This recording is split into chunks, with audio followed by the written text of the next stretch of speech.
এই রথযাত্রায় বদলে ফেলুন ভাগ্যর চাকা। সামান্য এই জিনিসগুলি দিয়ে করুন আরাধনা, তুষ্ট জগন্নাথ দেব। রথযাত্রার দিন এই ছোট্ট কাজ করলে সংসারে ফিরে আসবে সুখ ও শান্তি, জানুন জ্যোতিষীর মতে। আগামী 7 জুলাই আষাঢ় মাসের শুক্ল তৃতীয়া তিথিতে উদযাপিত হচ্ছে রথযাত্রা। জগন্নাথ দেবের স্মরণে পালিত হয় এই উৎসব।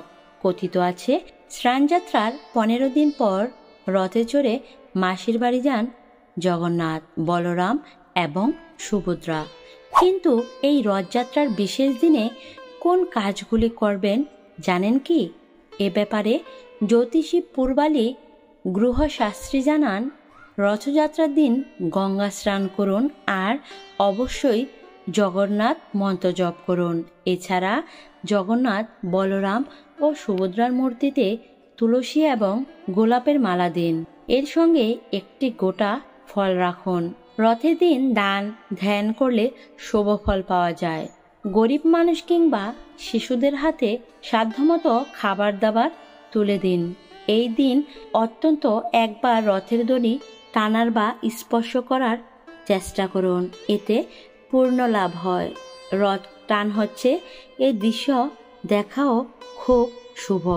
রথের দিন বৃক্ষরোপণ করা শুভ। বিশ্বাস করা হয় যে এই দিনে গাছ লাগালে পূর্ণ লাভ হয়।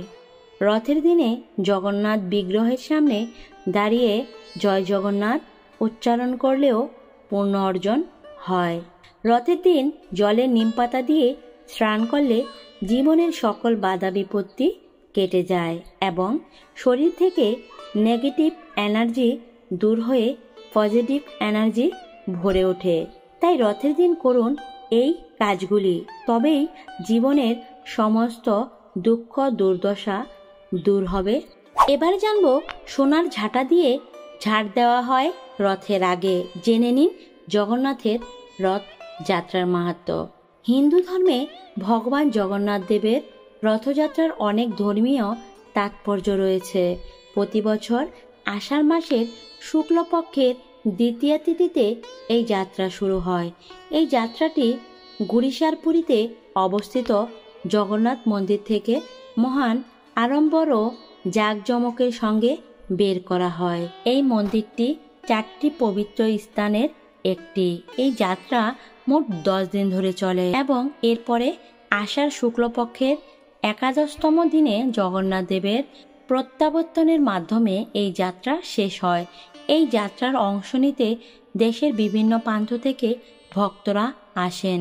ভগবান জগন্নাথ দেবের সঙ্গে যিনি শ্রীহরি বিষ্ণুর 8ম অবতার, তার বড় ভাই বলভদ্র এবং বোন সুভদ্রারও জগন্নাথ মন্দিরে পুজো করা হয়।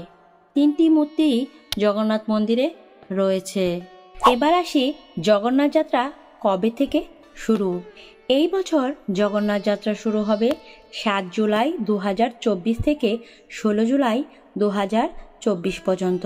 এর মধ্যে 10 দিনের এই সময়কাল ভগবান জগন্নাথ দেবের ভক্তদের জন্য অত্যন্ত শুভ বলে মনে করা হয়।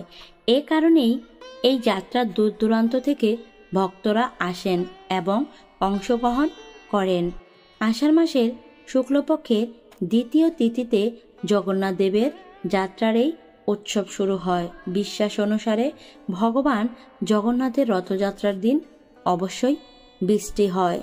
ভক্তবিন্দু, আপনাদের মনেও যদি জগন্নাথ নিয়ে বিশ্বাস থাকে অবশ্যই কমেন্টে জয় জগন্নাথ লিখে যাবেন।